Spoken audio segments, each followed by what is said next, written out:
It's the Awesemo NBA Live Before Lock After Hours. I didn't really think about what I was going to introduce the show as, but it's like Live Before Lock, but later in the day. So we've got some of our more dangerous personnel on the show. We've got myself, and we've got the Night King himself, Eric Lindquist.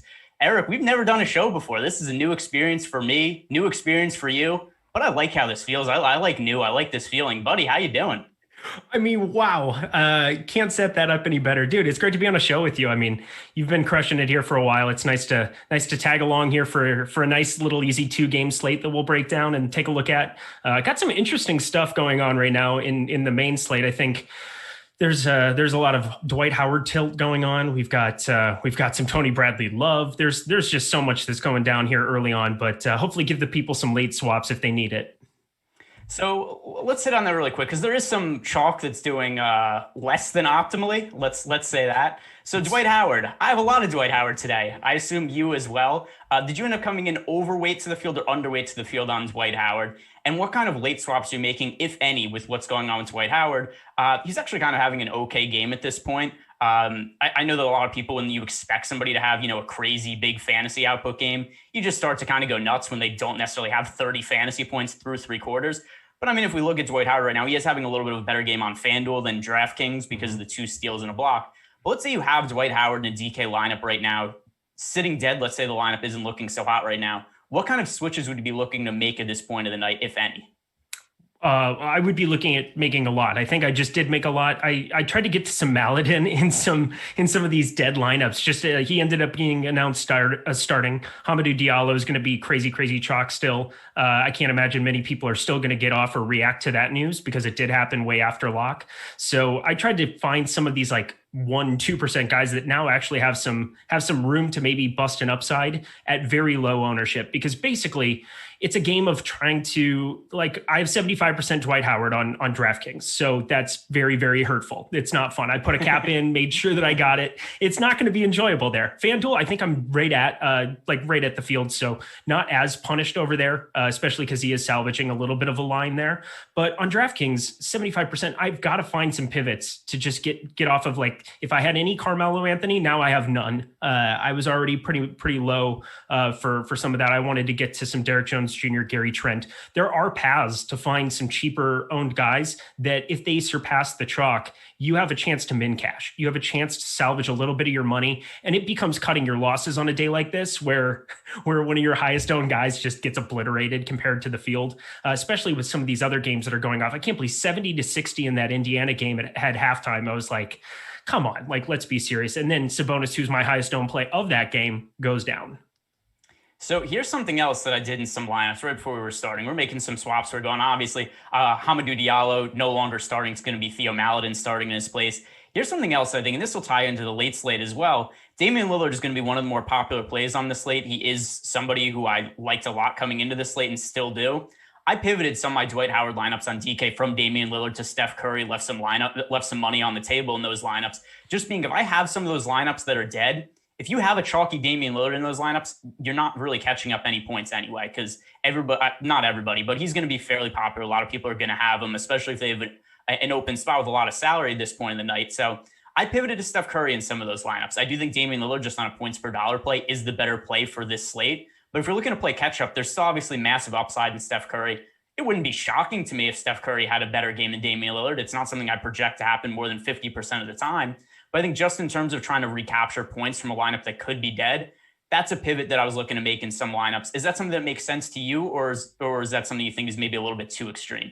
No, not at all. I think there's only so many ways to differentiate. I always think about like things on short slates, like with what we had with football yesterday. You had a 2-game slate. You can differentiate by either capturing a low-owned play, by leaving salary on the table, or by playing, like in NFL, it's like defense against your position. Or in this case, it would be like playing 4 players from one side of the game with no run back. Like, I feel like that would be kind of your contrarian get different thing. Have one team maybe blow out and you have like a sub, like for Portland, you could have Damian Lillard, who's chalky. You could play Carmelo, who's chalky, but then you have like Giles, or you have Gary Trent Jr., play somebody like that. And you can have a different lineup by having 4 Trailblazers where a lot of people might put a cap of 3 on their lineups to begin with. But I love the idea of getting off of the most expensive and then leaving salary on the table for your lineup. Curry's going to be lower owned. He's going to be just as high of an upside and ceiling in this spot. So I have no problem doing that whatsoever. All right. So anything else you want to talk about in terms of the main slate? Anything that stands out to you? Anybody who's like, boy, I wish I played this guy, or I wish I hadn't played this guy? Anything like that that really stands out to you before we talk about this 2-game slate? I do love the fact Spags and I were both very, very high on Jeremy Grant. I love seeing his line. I love the fact that he came in much lower owned than I even expected. He's 8% in the big tournament over on FanDuel in the $3. And so looking at my lineups over there, I love that he's at 47.3, fourth quarter just getting going. He'll get pretty much that entire 6-minute run, as long as that game doesn't blow out here towards the end. Gordon Hayward, 42. He's sitting in a good spot. I had a little bit over the field there as well. DeLon Wright, who's actually somebody you put me on this morning as I was listening to the show. So thank you for that. And thank you for putting in the 12-hour day here back to back, basically, by the time this gets over. That was definitely a great call by you and somebody that I've always found it hard to really target because you just never really know what you're going to get. But a lot of the signs were there today against Philly. So I liked that call as well. Norman Powell, he ended up coming in a little bit higher owned on DraftKings than I expected as well. People got there a little bit late. And so I'm about at the field there. So a lot of my best lineups are there. So I was trying to edit those before the show and make sure that those were all set to go. Because I think if I'm going to get close to winning anything or have a high cash, it's going to be because of him, Wright, and Grant together in lineups. Yeah, and then I think something else, talking about some of those Pistons guys that really benefited from, and something that I think is an overarching point that doesn't really get discussed enough in DFS. We always think about when a player's out, right? So like Joel Embiid's out, and it's which guys from the Sixers are going to benefit. Dwight Howard seemed like an obvious one. Maybe seems less obvious now, but we focus more on the team. We digress, right? Yeah. we focus more on Joel Embiid and how it's going to affect other Sixers players, and maybe not enough about the Pistons side of the game. Think like, hey, Joel Embiid is one of the best defensive players in the league. If you look at the betting odds right now, I think he was maybe second or third. I believe he was number 2 in the betting odds. It was him and who was ahead of him, not Joker, because Joker is actually the person who had the long odds that I was interested in. But in defensive player of the year, it's AD 1, Joel Embiid 2, and Miles Turner 3. But the point being there is that when you take somebody like Embiid off the court, it helps the Pistons a lot too, because the defense for the Sixers is much weaker without Embiid on the court. And I think that's something that isn't always considered enough. So when talking about some of the Pistons guys earlier, I didn't necessarily think a lot of them made for great plays with Embiid in there, but once you take him off the court, all of a sudden you get one of the better defense in the league. Becomes a lot more ordinary. So that's always something to consider that I think gets a little bit overlooked, and definitely one of the reasons that a lot of the Pistons guys are having bigger games than would have maybe otherwise thought, or maybe projections would have projected out, is because Joel Embiid isn't there. And something that if you've ever made projections on yourself, one of the inputs is, the strength of the opponent and how that adjusts the baseline projection for an individual player.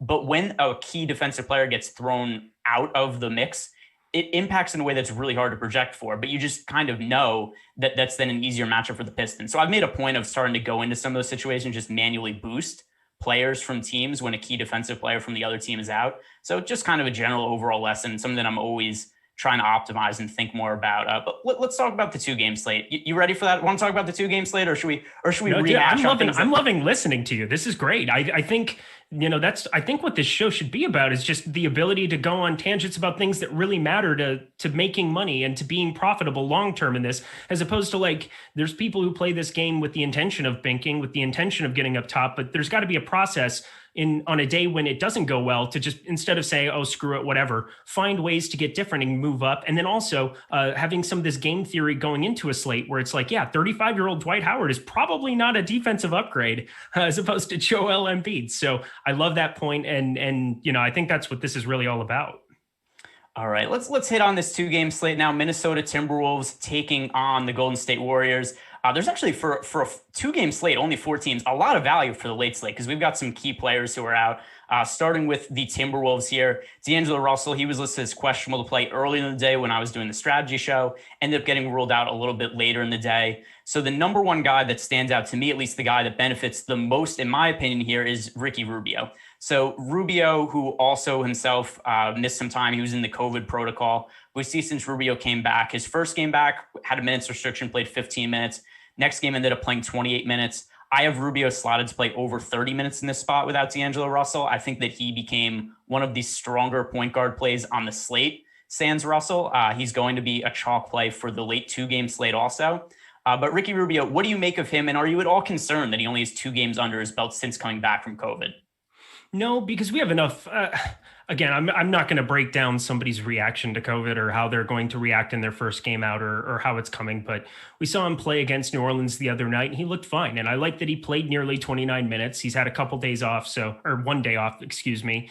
So I really have no issue going back there. You got to project him for around 30 minutes, just short of, sitting in that spot. That game actually got a little out of hand towards the end. And I think it only ended up as like a 10-point game in general. So I could see extended minutes still for him there. He's a guy that isn't going to jump off the page in a lot of different ways, but he fills up a stat sheet, always gets rebounds, assists, kind of can get there in a myriad of ways. And I like guys like that, that can salvage fantasy outings, even if they aren't necessarily knocking down shots or if they don't spike an upside there. So I like Rubio there. There's plenty of opportunity up and down this entire Minnesota lineup. I mean, McLaughlin isn't necessarily, I think that's still a little bit thin. I was trying to compress his ownership that was popping into some of these late slate lineups for me. But I think there's a lot of value to look around, and Rubio is definitely at front and center for me. Yeah, and then I think we also have to look at some of the front court situation here. Here's something that I think is kind of an interesting comparison point. Naz Reid versus Jared Vanderbilt.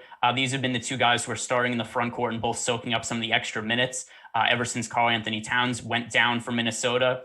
I've played a lot of Jared Vanderbilt, and it's generally gone well, and I'm on him a little bit today. I'm a little wary, though, just of his defensive stats because they've been so good, and I do wonder if they're in line for regressions. It's a little hard to say because we've only seen him play, 12 games or so in the NBA, 11 games? Yeah, it's like 12. And most of those, it was just limited sample size where he was getting the end of game runs. So, you're generally going to see guys like that spike a little higher point per minute rates than somebody who's playing an entire game alongside starters. So defensive numbers for Vanderbilt since moving into the starting lineup overall in his NBA career, he had played 27 games coming into the season, but it was an average of 4 minutes per game in those. So not really much to take from that. This is his first time really as a rotation player. And as a starter this year, he's putting out good fantasy production, but he's averaging over 2 steals per game. He's averaging a block per game. So it does feel like he's due for a little bit of regression in his defensive stats. I mean, it's a 2-game slate, so not by any means saying somebody that I'd stay away from. But I think I'm starting to lean a little bit towards Naz Reid, who we have a little bit more sample size and being a good points per minute fantasy producer in the past. So Naz Reid versus Jared Vanderbilt, do you feel like me where you're maybe a little wary of some of those defensive stats declining, or are you just saying hey, Vanderbilt's playing, he's playing big minutes, I'm rolling with him? No, I'm kind of defaulting to ownership because I'm seeing they're kind of next to each other. They're literally next to each other in our ownership projections. You've got Vanderbilt at 27.3 and Naz at 21.8 on DraftKings sitting on both of those. I have no problem going to the lower owned guy and going overweight on it, especially because they are going to project out pretty similar. They're both guys who get around 1.1 fantasy points per minute. They're both guys that I think in the long term, they're not going to be starters in the NBA by any means, but they're going to get ample opportunity here. And I like going to both. So I might as well go to the lower owned guy that I don't think as many people, I think that might even be a high number for Naz at 21%, considering we have Looney that just showed up out of the middle of nowhere. We have some of these other guys that people might find as faux chalk or a spot that people might pivot to in a lesser spot. So I'd rather go to the guys who have guaranteed run. Vanderbilt and Reid can run alongside each other too. So I have no problem with that. And then any issue with it's a 2-game slate. So obviously there's Exactly. not too much you could do in by game theory, but maybe you could see what I was about to ask on the question. In terms of playing Naz Reid and Jared Vanderbilt together, I don't really think it's something you could totally avoid on a 2-game slate, but do you think that there's any negative correlation there, and you at least maybe go into Fantasy Cruncher and try to use the tools to decrease the amount of times that they populate together in lineups? Would you be willing to do that, or is it just something you say hey, these guys come together, it's whatever, it's a 2-game slate? It depends. If I'm making one lineup, I'm not going to play them together because there is a path. I would think if you're like playing one lineup in the $15, or if you're playing one lineup in like a single entry, like $100, which is something that I think a lot of people do on these late slates, I think it makes a lot of sense to not play them together because you are hoping one spikes more of an upside, maybe in a higher rebounding upside, gets more runs, something of that nature. But if you're making 20, I'm doing a lot of 20 max stuff here too. I'm going to have no issue if they get together. I might want to hand edit and just make sure that I don't have them in like exclusive lineups together. But the way that my projections are set up right now, I don't think that that's going to happen. Like going through the first round, I maybe have like 2 or 3 out of 40 lineups that are overlapping. So I'm not too concerned about it. But if I'm building one or specifically like 3, 5 lineups, something that I can manage more of, it makes more sense for me not to play them together. All right. So I think this is a generally interesting question from Mark Smith in the YouTube chat. He's asking us, are we trying to stack up the Golden State Warriors Minnesota game more because of the high pace of both teams, or is it better to take an even amount of players from both games? So here's a response I have to that. If you look at the totals for these games, the total for Golden State Minnesota is set at 226. The total for Portland OKC is set at 226 and a half.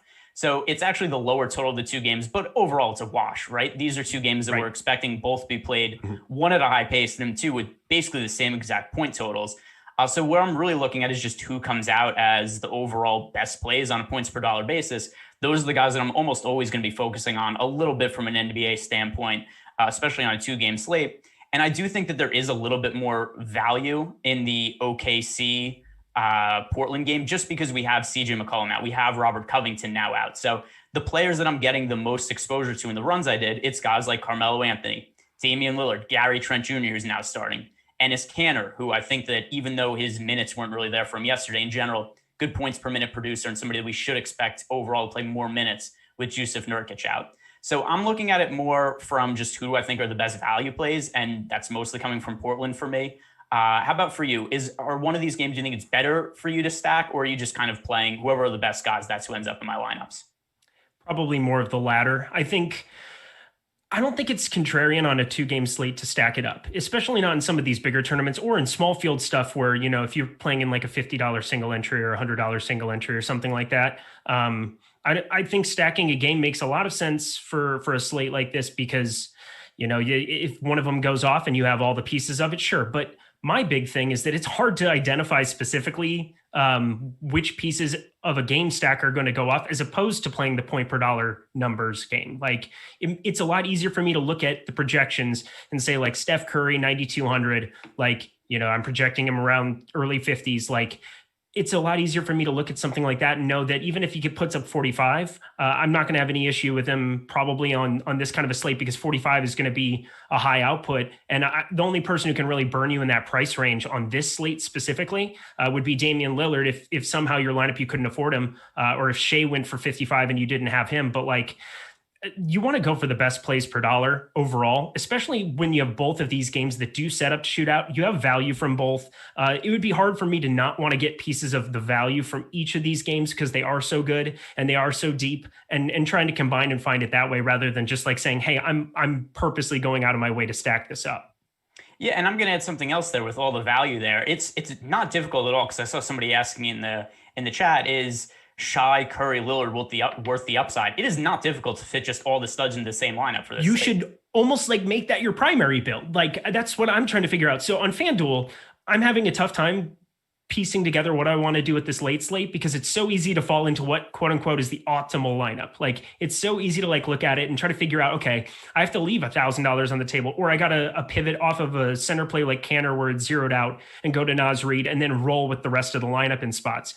On DraftKings, you should almost be identifying those guys who are the top plays because it is so easy with some of this value to rotate through it and identify, because even 40 out of Steph Curry or 45, what I was saying before, like those are still numbers that can end up in an optimal lineup on a 2-game slate because it is more about raw points and capturing some of that and taking some risks on maybe riskier like a Giles or a Looney or something like that at the bottom end who can get you to 24, because skipping out on getting Curry just to play 2 5K guys who both get 30 doesn't seem nearly as optimal to me.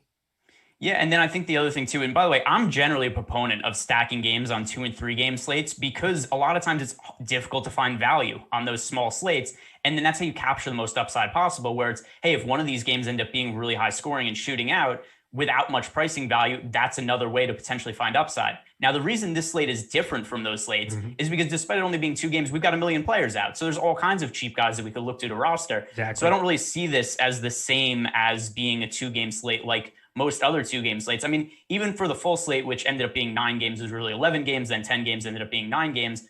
I still ended up with a ton of exposure to these last 2 games. So even on the full slate, these were guys that I was targeting a decent amount. So I don't think this is a slate necessarily where you want to target. In general, I will a lot on 2 and 3 game slates. Tomorrow's 3-game slate looks like an NBA slate I'm probably going to be stacking a decent amount on. Don't really feel a need to on this particular 2-game slate. We do have a question here from Jacob Kimball in the Slack chat. He's asking us, Vanderbilt or Draymond, which of the 2 is the better option? I'll let you lead. You could give your answer and then I'll give one after. Well, I think if anybody watched me earlier, I am going to be lighter on Draymond in general. I think it's more acceptable, like, because I did fade him on this main slate for the most part, that I could have some exposure in the night slate and kind of even it out. It's not that he's a bad play. I think he grades out pretty darn well. There's a reason that he's chalk and power forward, but I'm trying to get different in some spots, and he's just a little bit too popular for me, going back and forth on both sides here. I'm going to come in underweight. I think 37% on DraftKings is what I'm looking at right now. Flipping over to FanDuel for his late slate number, he's at 56.1%, which makes more sense because, again, power forward, you basically have like 3 or 4 options at the position and you got to play 2 of them on FanDuel. So that makes sense. But like on DraftKings, where you can kind of mix and match different spots, I'm looking to be light on him and kind of identify other value that has a clearer path for me to a 35-point upside. Yeah, so it's interesting on so the ownership that's noted, although it's also for a 2-game slate. I don't consider that to be a massive difference between the 2. Yeah. But on FanDuel, I have Vanderbilt projected higher than Draymond. On DraftKings, I have Draymond projected higher than Vanderbilt. The reason being is because the way the defensive stats work out on FanDuel. So because Vanderbilt's been such a strong defensive stats guy, a guy who's putting up, 3 steals plus blocks per game, he ends up being better play for me on FanDuel. And then on DraftKings, I lean more towards Draymond because Draymond, as much as he's been a great defensive stats guy in the past, he's gone almost a month now since he's had a game with multiple steals plus blocks. It's crazy. So I view them differently on the 2 different sites.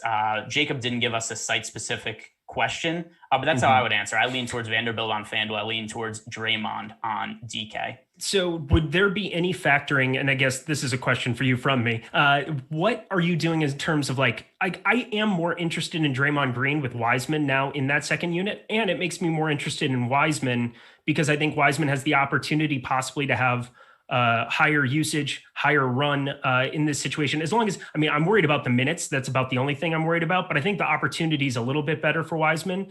Do you like Draymond more with Wiseman off and now Looney, who's kind of like dead weight on the floor? Or did you like it better with Wiseman alongside?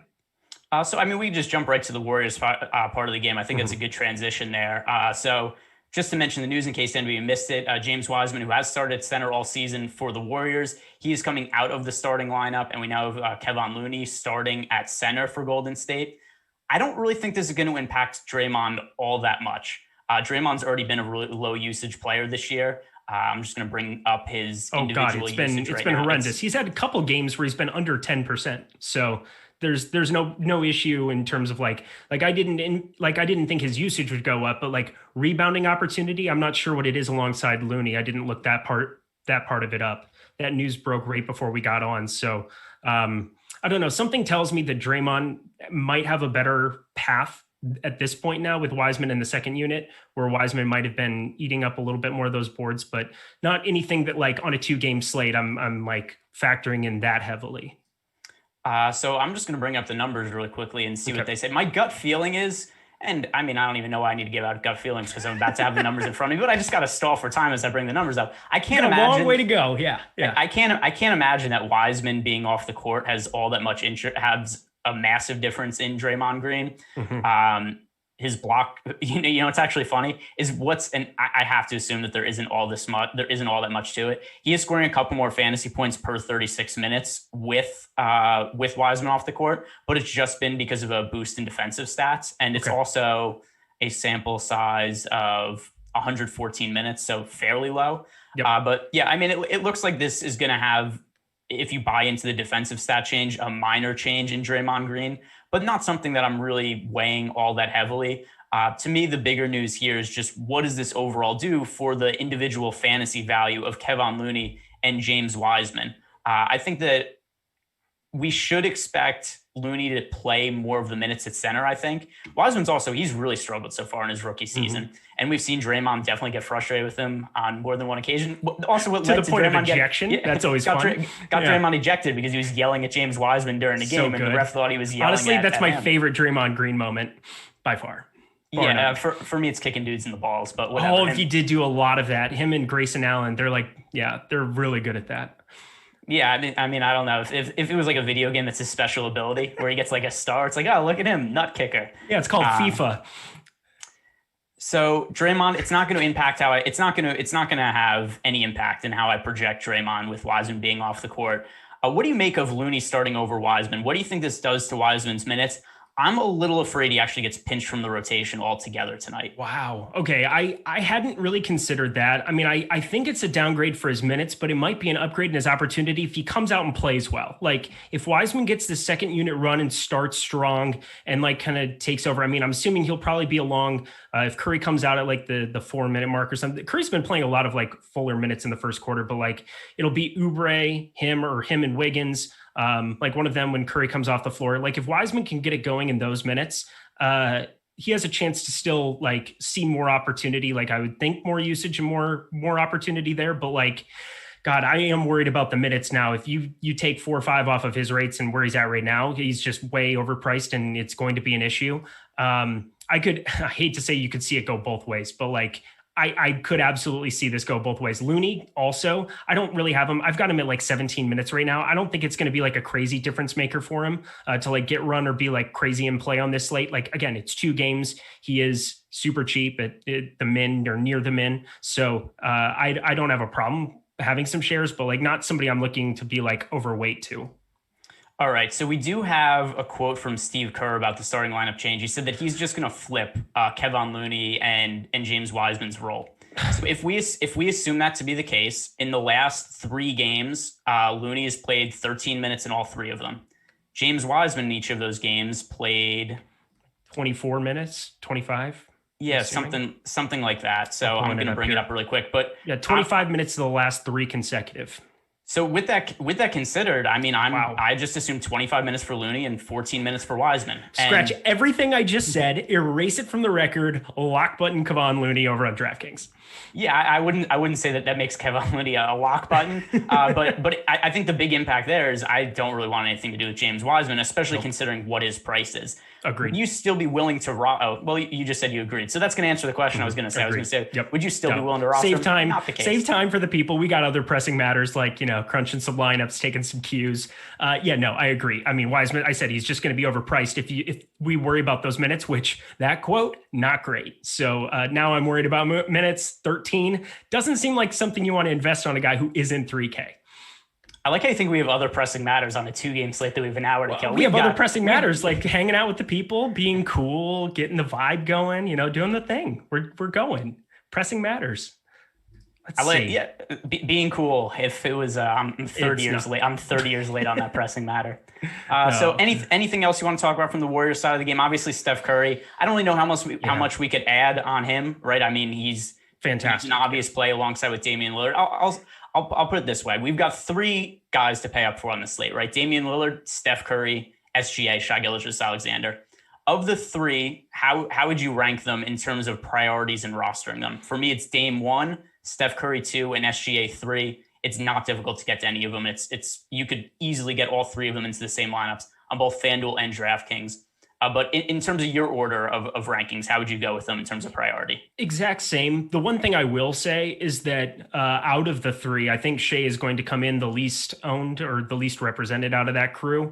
So there's something to be said about being overweight on somebody like that and maybe a little under on Dame. But like from a raw points perspective, all 3 of them project out well into the, well over 44, well over 45. I mean, James mid 50s, Steph early 50s, like there's no issue getting to all three. So you should just really try to play all three and as many as you can. There's way too much value now that exists, especially now that you do have a guy near the min and Looney that is actually in play in a strong matter over on DraftKings. FanDuel, it's really hard to imagine a lineup that I'm going to have that isn't going to have Steph and Lillard. I guess for me, the question would be, is there some merit for you? Is there a way or a path? Have you built anything over there where you would get off Lillard or Curry to get to Rubio? On FanDuel, yes, just if nothing other than just to make a lineup that's a little bit different, because I still think there's upside in Rubio.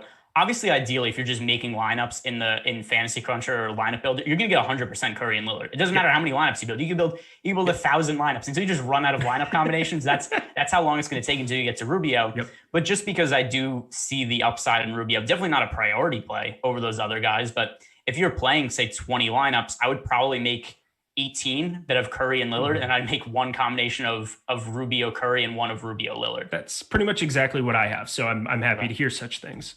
It's great. All right. So moving over to the next game on the slate, we have the Oklahoma City Thunder playing against the Portland Trailblazers. Let's start with the Thunder side, just because we have so many people that are asking questions right now, what to do with the Hamidou Diallo situation. We have a lot of people expected Diallo to be starting earlier in the day. It looks like from both a main slate perspective and even from the late slate, Diallo is going to be a fairly popular play. Theo Maledon, with the news coming out late that he's going to be starting, I don't think people are going to be on him in a big way. But what do you make of this news? With Maledon starting ahead of Diallo, which of them, just on a points per dollar basis, do you think is the better fantasy play? Well, the thing about Diallo, he's actually like a 1.1 fantasy point per minute guy. So like, it's not that I dislike him in that spot, but I had minutes concern. I also had concern in general, just for how popular he was or those rates not being sustainable. So I was already a little light on Diallo. So for me, I'm hoping that a lot of these main slate lineups, people keep that exposure. They don't make the pivots because Maledon is exponentially a better play now on DraftKings, purely from an ownership perspective. And, I think he might actually get an opportunity in a great game environment, in a great spot to be able to bust an upside. So I like Maledon. Again, people are building late slate lineups with the most available news. So there's not going to be as big of an edge to doing it here in this spot, in this slate. But I still am going to have more interest in going over on Maledon just purely with that news. 3,500 over on DraftKings. I probably am not going to have any FanDuel exposure because it's just so hard to build a lineup that's within the realm on FanDuel without having Curry Lillard for me. So I'm pretty much exclusively going with those two with like a sprinkle of Rubio, but on DraftKings for sure, 3,500, give me the price savings, the guy who's starting and the one who I think is going to have way more opportunity. Yeah. So the other thing too, that we could consider, and it's something that you touched on there that's really important on FanDuel Maledon, you only get the one position eligibility and you don't need to save that much money. DK is a little bit easier because we've got Maledon at 3,500 with point guard and shooting guard eligibility. There's a little more flexibility there. Right now, I have the minutes split pretty much between him and Diallo, them playing all the shooting guard minutes, but I have 27 minutes going to Maledon, 21 minutes going to Diallo.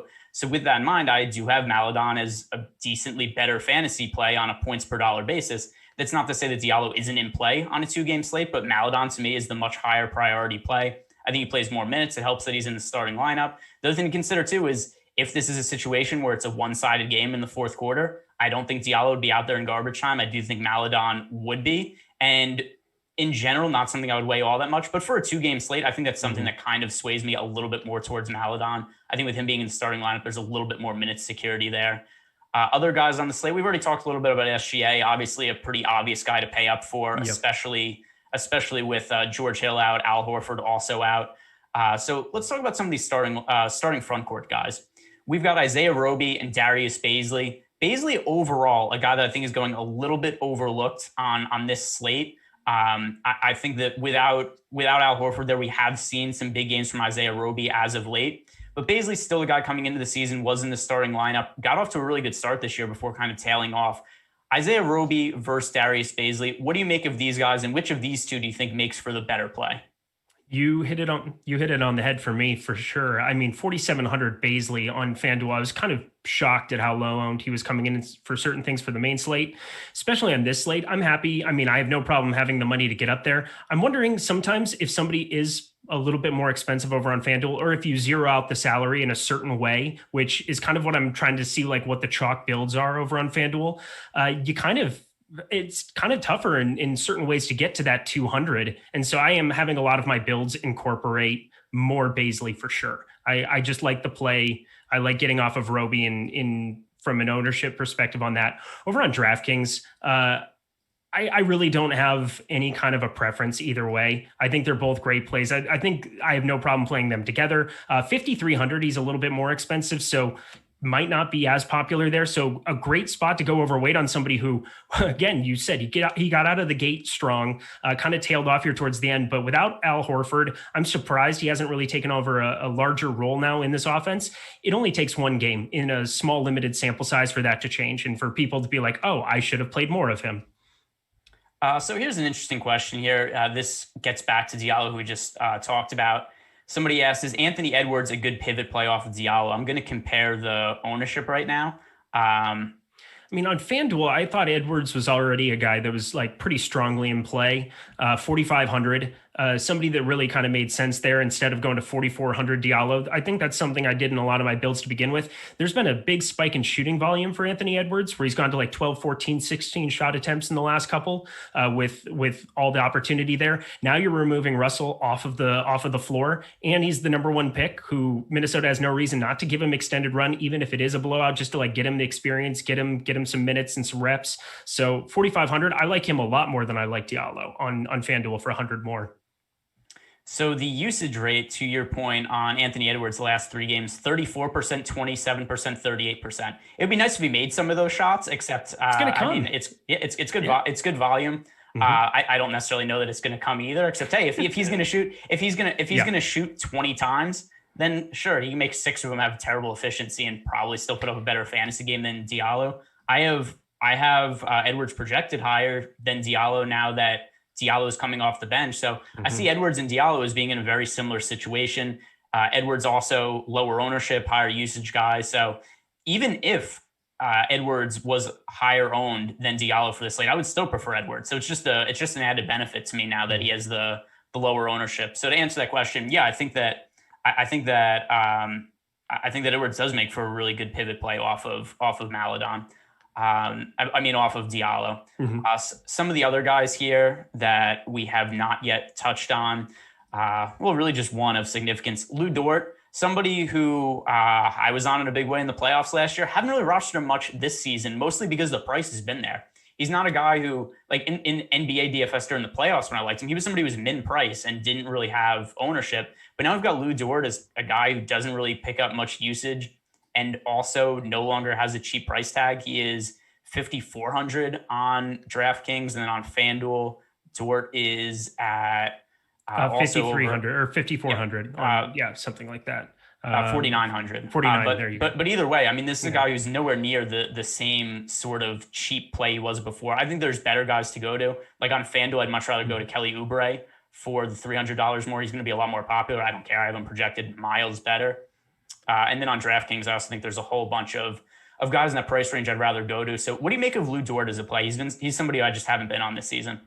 Yeah, he's had one game where he's had over a 24% usage rate. As I'm looking at it, he had a 27% usage rate in a 16-minute outing against the Pellies all the way back in December. That means that he's not really getting any of the opportunity. He's had a couple of that massive game he had against the Bulls, the 21 point, 8 rebound, whatever. That was bolstered by just like complete statistical anomaly shooting. So, I mean, if you want to like bank on him having the shooting event of his life tonight and seeing crazy volume, sure, go ahead. But like, that's not something that I'm really looking to do on this slate, where there's guys who are more expensive with much greater opportunity of going out and expressing an upside, and then so much better value lower than him. He's kind of just in no man's land for me. And so I'm not landing on him a lot. It's obviously stars and scrubs. It kind of just builds itself that way on DraftKings with Lillard, Curry, and Shea, and then filling in with some cheaper pieces and rotating value. He's just not really making the cut.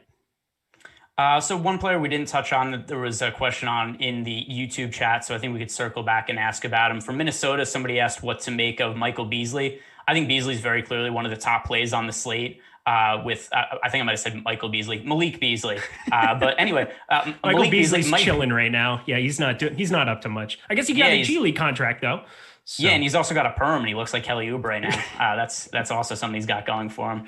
Malik Beasley, yeah, I think he's very clearly one of the best plays on the slate, especially in the mid range. I think the only two guys that really stand out as strong plays, three guys actually: Malik Beasley, Ricky Rubio, and Kelly Oubre. Those are the three mid range plays that I think are really, really strong. Not just guys that are like stretch type plays. So guys like Jared Vanderbilt, Draymond Green, they're kind of guys we have to play. But in terms of guys that I actually think have legitimate upside and not as guys like, oh, I have to play them because they have certain positional eligibility. I think that Malik Beasley is one of the guys in the mid range that has really strong upside that you should definitely want to roster. No D'Angelo Russell on the court. He's going to have a lot of usage. He's going to get extended minutes. The player who I think scores the most fantasy points from Minnesota tonight. Any disagreements on Malik Beasley, or do you also think he's somebody to roster? None. When you were talking about Dort, I was specifically thinking people who I expected for more volume, more opportunity, and more fantasy points in general. Michael, now I did it. There you go. Malik Beasley was definitely kind of one of the main guys that I was keying in on for that. We've only seen one game where he hasn't scored double-digit scoring, one game where he's had under a 20% usage rating throughout the entire season.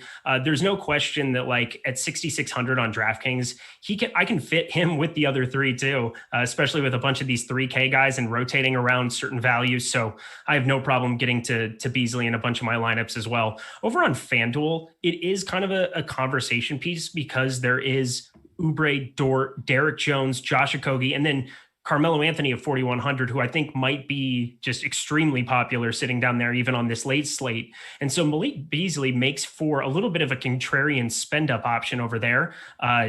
Not that it's that difficult to like lock him in for certain things, but like with how much ownership should be going towards Carmelo Anthony and how much I expect Oubre to be garnering, I think Malik Beasley is probably the guy that I would pick to for sure lead the small forward position in fantasy scoring. So taking an overweight stance on his ownership over there makes a lot of sense to me. All right, so you brought up Carmelo Anthony now. Good point. Good time to start talking about the Portland Trailblazers. Carmelo Anthony is going to be starting for Portland now that Robert Covington is out due to a concussion. And then we also have Gary Trent starting over Rodney Hood. So the starting lineup for Portland is going to be Damian Lillard, Enes Kanter, Carmelo Anthony, Derek Jones, and Gary Trent Jr. So talking about Carmelo Anthony and also in the same lens as Malik Beasley, this is going to be the very chalk small forward combination on FanDuel. If you had to pivot off one of them to make your lineup a little more contrarian, would be more apt to get off of Melo or Beasley first? Oh, man. I would be more apt to get off Melo just because there are other pieces of this game that I think I can take an overweight position at with less ownership. And, you know, it's just one of those things where I think he's always somebody that I think gets more love from a name recognition standpoint and for everything else. Like if we were to make him, I guess I say that, and then Hamidou Diallo has like been one of the most popular plays on the main slate today. So not necessarily always a name recognition thing, but like I could see a path for him just to not get there in this. Like he comes in the second unit, knocks down some threes in a lot of situations. Like now he's starting, he's going to be alongside Lillard for a majority of his minutes. I'm not like completely sold that he should be as owned as what he is on this slate. There's a number of pivots that I can make at power forward to get off of him over on DraftKings, on FanDuel. You know, 4,100, yeah, he kind of fits in, but you have Beasley up there up top on FanDuel that I would rather be overweight to, and then taking some shots on somebody like Derek Jones, who's also at the small forward position there. As long as I can get up to him, like that's kind of the route that I'm going. Maybe I'm just being stubborn because I've been low on Carmelo all day. What's your take on that? So here's something that I think in terms of looking at FanDuel is if we just look at the pricing, it's easier to get off of Melo than it is to get off of Malik Beasley because Beasley's priced at 6,400. There's nobody anywhere near him. Like if you're looking to pivot, I think what you basically have to do is just leave money on the table. Whereas with Melo, at least, you could play somebody like Jared Culver, you could play Josh Okogie, you could play Derek Jones Jr., and I have these guys project for far less fantasy points than Carmelo, but I think that there's a decent likelihood that one of these guys outscores him. And by decent, I just mean decent relative to ownership, right? Because Carmelo is going to be in almost every single lineup for this slate. Melo project for 44% ownership on the late slate on FanDuel, whereas Jared Culver is projected for sub 10% ownership. So at least relative to ownership, I think there's a better chance of Culver outscoring Anthony than going if we look at Beasley. And if you go down from Beasley down to Dort, I don't think there's a great chance that Dort outscores Malik Beasley on the slate. Whereas I do think that at least relative to Melo having 5x the ownership of Jared Culver, I think that's something that's a little more legitimate. I think that the opportunity cost of fading Malik Beasley is a little bit too steep for me. Agreed. I love that. All right, so let's see if there was any other questions here.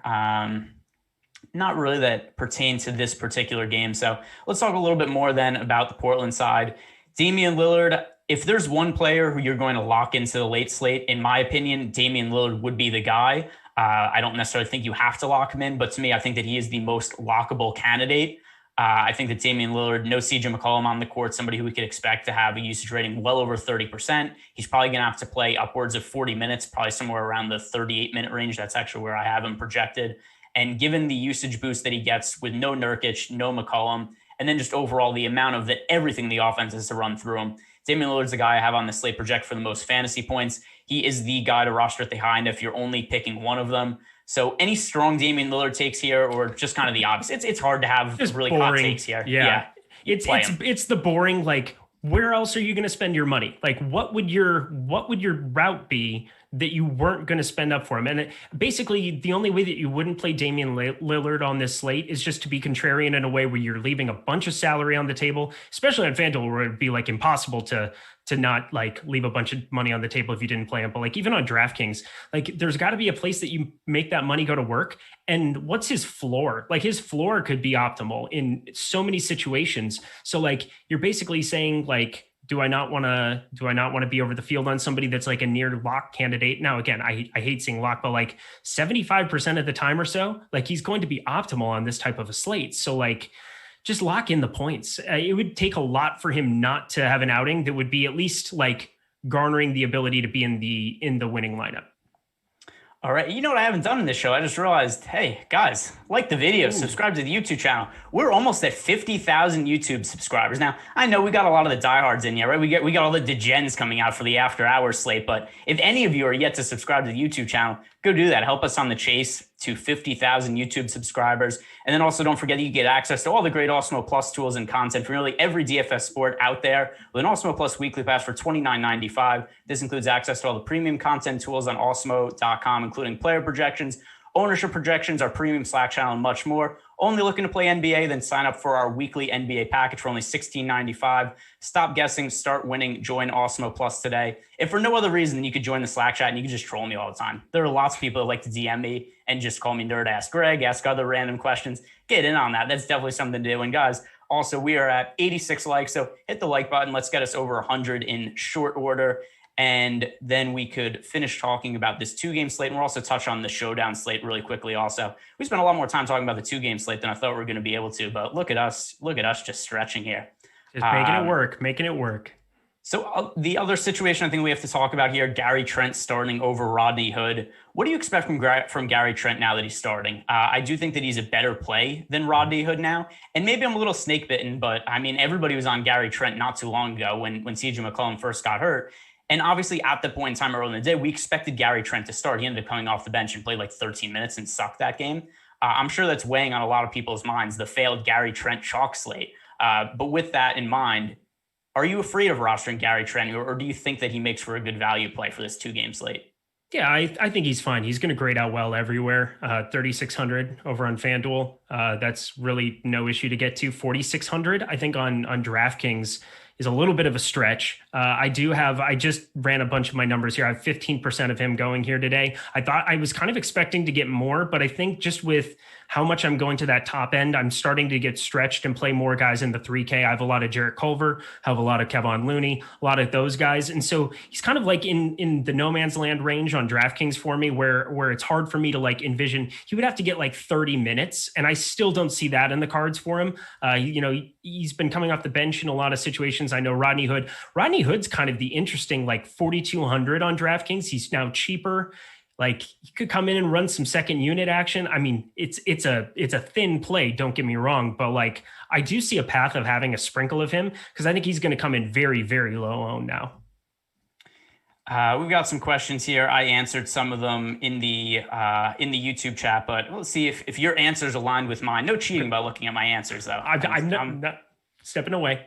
Yeah. All right. I'm watching you. I'm watching you, Eric. Okay. You can't fool me, Night King.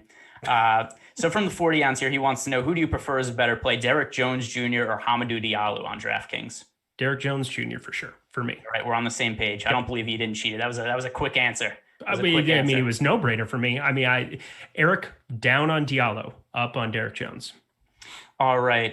Call me Touch CMT. What's the hype with what's the hype with Kevon Looney? 8 to 10 points. Yeah, I agree. I don't think he's going to score a lot of points. However, he's min price. He's starting. It's a 2-game slate. He makes for one of the better value options. So even if we think of Kevon Looney as a guy who's, a 0.8, 0.75 fantasy points per player type of guy, just think of it from this perspective. We know from Steve Kerr, at least what he said to the media, which whatever, we don't always know that to be true, what coaches say. A lot of it's coach speak, but for now I'm going to take him at his word. He says that he's flip-flopping the roles. He says that Kevon Looney's taking the James Wiseman role. James Wiseman's taking the Kevon Looney role. So if that's the case, then we're expecting somewhere around 14 minutes for Wiseman, and we're expecting somewhere around 25 minutes for Kevon Looney. So even as a guy who scores less than a fantasy point per minute, we're looking at somewhere around 20 fantasy points for a guy who's min-price on a slate that, even though it's only 2 games, we have Steph Curry, we have Damian Lillard, we have SGA. And not only do we have those guys to pay up for, they're a different position than Looney. So you could plug Looney in at center, and then you're able to pay up for all the guard spots pretty easily, which is a little bit different than we see from a lot of the main slates, where a lot of the value ends up being at center in terms of high-priced guys to pay up for. And then there's a lot of, guard plays that end up being value options. I think it just works for lineup construction to have Kevon Looney in there at center as a value play. So that's really the reason that I think that Looney makes for a good play. Another question here from Jacob Kimball, who's really helping get the conversation going. Thank you, Jacob. You've asked us a good dozen questions or so. Appreciate all of them. He has a question for us here. Who do you prefer, Enes Kanter or Naz Reid? Well, I mean, Kanter's like the locked in guy for role. It just depends. I mean, how's the rest of your lineup? If you're just jamming chalk absolutely in every single spot, go ahead and go Naz Reid. I have no problem with that.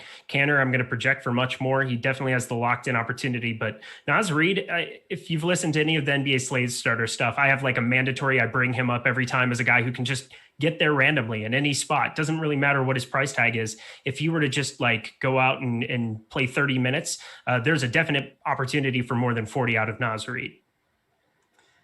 So I think I agree with you. It depends what happens with the rest of your lineup. So if you're just asking who scores more fantasy points between Enes Kanter and Naz Reid, it's Enes Kanter by a lot. There aren't many players who are priced that closely that I have a big lean on in terms of fantasy point output. I wouldn't be willing to leave the salary on the table just to go, hey, I have whatever $1,000 left on the table, and I rostered Naz Reid over Enes Kanter. I think Enes Kanter outscores Naz Reid a big portion of the time. And then FanDuel ownership, we've got around 60% Enes Kanter and then around 25% for Naz Reid. Still, I think that's justified the difference. And then on FanDuel, DraftKings, 48% to 22%. I think Kanter outscores Naz Reid more than 2 out of 3 times. So I think the ownership there makes sense for me. Here's a question on an interesting contrarian play. Thoughts on Eric Pascal? Not somebody that I got to, but I kind of understand the logic there, especially if, let's just say with James Wiseman moving to the bench, what if his role is even lesser than what we expect it to be? And like I said before, what if Wiseman just gets pinched from the rotation? This could be a situation that benefits Eric Pascal more than we were expecting to. Once again, somebody that I didn't get to here, but what do you make of Eric Pascal? And do you think he could benefit from the Warriors starting lineup change, even though he isn't the one in the starting lineup? This is going to be a weird line that I'm taking on this, but I find it difficult to imagine that the Golden State Warriors would spend their number 2 pick on James Wiseman and remove him from a rotation this early on, killing his confidence and killing his value. Like, for me, this might be something where Kerr is trying to like spark him into playing better. I don't know. Unless Curry's like sitting there at the top being like, look, Wiseman's garbage, which I don't think he's garbage. I don't think he's like completely lost. I think he's got a crazy amount of talent that's been expressed in highlight reel stuff. But he's just got to like learn to play fundamentally better basketball. And so I don't know. I find it hard to believe that they would just bench him unless they're like trying to make a statement or there's something going on with Wiseman we don't know about. It would be very strange for me to imagine that. That being said, yes, there is a path for Pascal. He's 4K. He's not expensive. He's not like you're paying 6K for a guy like him. You're paying 4K over on DraftKings. You can definitely always take flyers on people that have a legitimate route to minutes upside. Just not something that I'm looking to do because I like so many of these other guys down at like 3,700 Culver, 3,100 Looney. Like I just don't need to play Pascal with the amount of risk that he has around him. So we've got a question here is what happens if Enes Kanter gets run off the court, which by the way, not something that totally happened last night, but against the Knicks, he only played 24 minutes. And I do think it's at least a valid question to ask is what happens if he gets run off the court? So something that I do think makes sense for some 2-game slates is make some lineups that kind of tell a story, almost like it's a showdown lineup and just kind of build lineups around a certain scenario. So I think that if Enes Kanter doesn't play, that's a lineup that I want to have Harry Giles in. I think any lineup without Kanter should probably have Giles. Giles would stand to benefit the most by way of playing time when Kanter isn't on the court. I have Giles projected for around 20 fantasy points. So that is a decent value for a salary, not necessarily a price that we have to go to on this slate. But what do you think happens in a scenario where Enes Kanter gets played off the court? And how likely do you think that is to happen? Well, I would be much more worried if it were a strong center that he was sitting on opposite side of him, like a strong offensive, like a Jokic or somebody like that, where they just can't even have his body out there because he's so bad defensively. I'm not too terribly worried about Vanderbilt and worried about Naz Reid or Ed Davis coming. Like, I'm not worried about any of those guys getting Kanter's, butt on the bench, whatever. Giles would make the most sense. Obviously, I think Giles has been popping in a lot of projection models for things for the night slate. I'm not crazy optimistic for it compared to what the field is, but somebody that like Giles would make the most sense. They could go small. Like if you were to run out a small lineup, I guess Melo would be one of the main beneficiaries of that, but like Giles would be like the only real direct backup. He's been running direct backup at the center spot. So you could maybe play Giles without Kanter, kind of mix that around a little bit. I was toying with my main lineup having Giles and Looney, but there's just too much salary you're leaving on the table there, and I like Looney substantially more, so I kind of rolled with that build rather than going the Giles route. So I don't know if you have like the same take at all, but I mean that for me, it's just kind of like I'm going to go Kanter. I'm not going to bother too much with Giles. All right. I just want to get to some of these questions. This has been asked a few times here. Roby or Melo? That's Melo by a pretty wide margin for me on this slate. The other thing, too, is that Roby is going to be pretty popular, so it's not like there's some real leverage gain there, and I just think Melo is the much stronger play. Some other questions in the do chat. we want to talk about Showdown quick, too, as I'm plugging those in? We've got a couple minutes left if anybody's making Showdown lineups. I kind of felt like we ran out of time, so I just kind of skipped over it. So the main reason I threw that in is I just didn't think that we were going to have enough time to fill for the 2-game slate, but we had enough people engaging. And we talk a lot. There's that. Yeah, we got a lot here. A lot of people victory lapping Delon Wright in the in the YouTube chat right now. Yeah, Delon Wright ended up scoring all of the fantasy points. Now he put up a Damian Lillard fantasy line in that game against the just Sixers like we expected. Defense. Oh my Lord. Let's see. Oh, here's an interesting question. 1v1, Carmelo Anthony or Darius Bazley. That's still Melo for me. And then let me look at what exactly. So you're just going strongly overweight on Melo is kind of the line. Yeah, I like Melo. The other thing too is it's not like some of these other guys aren't popular, right? I mean, Bazley's going to be fairly popular for this slate too. And the other thing also is if you're making a lineup where you're just comparing the two, even though Melo has more ownership than Darius Bazley, I haven't projected for more fantasy points. And the other thing too is Melo's $700 less expensive. So I think if you're leaving that amount of money on the table to roster Melo, I still think you're differentiating yourself because there aren't that many people that are going to leave that much salary on the table. So I still think there's ways you have a different lineup right there by having him in there. So that's really why I prefer Melo to Bazley. At least we're going 1v1. I'm not too concerned about the ownership difference when we're leaving salary on the table. Does that make sense to you, or would you? Yeah, no, that's great. And I think as I'm going through on FanDuel, I'm kind of like finishing up some of my lineups in that 47,000 person tournament. I'm just kind of making sure that I have anything with Carmelo in it has a bunch of money left on the table. That's really the only line that I'm taking with that. If I'm zeroing it out, I'm avoiding him like the plague because there's just so many lineups that are going to have the exact same build as you there. And I'd rather just avoid it. And, if the train beats me, it beats me. Well, look at that. We talked about 2 games for the full hour. That's going to bring us right up until lock here. So guys, if you didn't already do it, hit the like button, support the YouTube channel by giving us a follow. Also subscribe to our podcast network because, maybe like listening to us talk, you don't really like looking at Eric and I's faces. We got a solution to that. Go subscribe to the Awesemo podcast network. And like I said, we're almost at 50,000 subscribers on the YouTube channel. We're trying to hit that number before the Super Bowl. And I'm sure we'll have some good giveaways planned if we hit the number. So that's going to do it for us. I hope you guys like the late slates as long as people keep engaging, which seems to be the case. then we're probably going to have more of these coming in the future. Hopefully it'll be Eric and I, because I haven't gotten to work with him on anything until today. So Eric, I hope that you liked it as much as I did. Guys, thank you for listening. Jordan, you could play the music out.